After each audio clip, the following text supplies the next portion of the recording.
బయటికి రా, ఈ లోకాన్ని చూడు అంటాడు. కానీ మే వాళ్ళ నాన్న మాటలు అస్సలు పట్టించుకోదు. బహుశా ఆమె ఇప్పుడు ఆ బాక్స్ లోపల తన సొంత ప్రపంచంలో బందీ అయిపోయి ఉంటుంది. తన కూతురు పరిస్థితిని మిస్టర్ బెన్ ఇంకా చూడలేకపోతాడు. ఆయన ఒక డాక్టర్ దగ్గరికి వెళ్తాడు. చాలా కంగారుగా అడుగుతాడు, డాక్టర్, నా కూతురు ఎప్పుడు తనని తాను దాచుకుంటూ ఉంటుంది. ఇదేమైనా జబ్బా? దీనికి ట్రీట్మెంట్ ఉందా అని అడుగుతాడు. అప్పుడు డాక్టర్, లేదు మిస్టర్ బెన్, మీ అమ్మాయికి జబ్బు లేదు. కానీ ఆమె ఒక విచిత్రమైన మెంటల్ కండిషన్లో ఉంది. తను ఈ ప్రపంచంలోనే అత్యంత అందవికారి అని ఆమె నమ్ముతూ ఉంది. అదే భయంతో ఈ లోకం నుంచి తనని తాను దాచుకుంటుంది. ఈ రోజుల్లో చాలామంది యంగ్స్టర్స్ ఇలాంటి స్టేజ్ నుంచే వెళ్తున్నారు.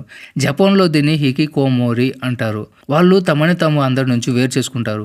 ఈ ప్రపంచంలో తమ వాళ్ళు ఎవరూ లేరని ఫీల్ అవుతూ ఏళ్ల తరబడి ఆ చీకటిలోనే ఉండిపోతారు. కానీ మీ అమ్మాయి కేసు అంత సీరియస్ కాదు. కనీసం ఆమె మీతో ఇంకా మాట్లాడుతూ ఉంది. మీరు చేయాల్సింది ఒకటే, ఆమెను బయట ప్రపంచంలోకి తీసుకెళ్ళాలి. ఆ